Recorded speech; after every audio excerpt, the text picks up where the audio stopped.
The document prepared by Chancellor Olaf Scholz's coalition slammed China for putting regional stability and international security under increasing pressure and for disregarding human rights.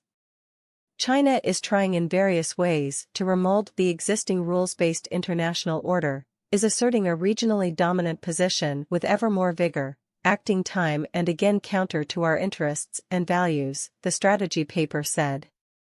At the same time, it acknowledged that the Asian giant remains a partner without whom many global challenges and crises cannot be resolved. That is why we must grasp the options and opportunities for cooperation in these fields in particular, the paper said. Publication of the much-awaited strategy blueprint came just days before Chinese Prime Minister Li Qiang was due to visit Berlin. Asked what message the document sent to Beijing, Scholz told a press conference the point is that China will continue to grow economically and that China's integration into world trade and world economic relations should not be impaired. But at the same time, the security issues that arise for us must be taken into account, he said, adding that Germany doesn't want decoupling, we want de-risking. Most significant threat.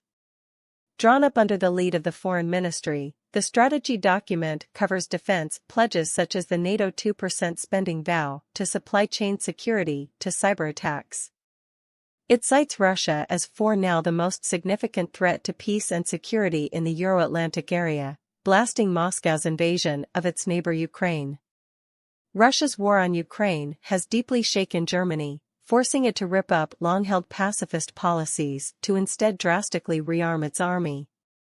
The conflict has also prompted Berlin to accelerate plans to reduce its reliance on China, after the coronavirus pandemic also acted as a wake-up call on the risks of depending on the Asian giant for health essentials like surgical gowns, masks or medication. Over the last months, Germany has thus been busy diversifying its imports or bringing production of key components such as semiconductor chips to its soil. But Germany's export giants have expressed concerns over the shift away from China, fearful of alienating the huge market.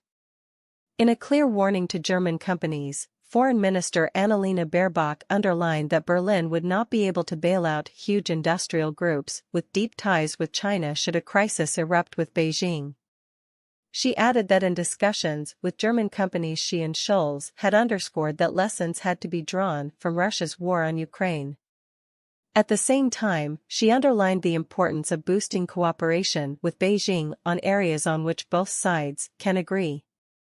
One key area would be on the climate, on which the Asian giant's cooperation would be crucial if the world is to succeed in limiting warming to 1.5 Celsius. We obviously see the world in a completely different way. But in recognizing that the climate crisis is the greatest security threat, we have overlap with China, Baerbock said. You can't say that you want to save the world's climate but don't want to talk to China. That has to be resolved. That's what we are facing up to, and we can cooperate even more in the areas where we can work together.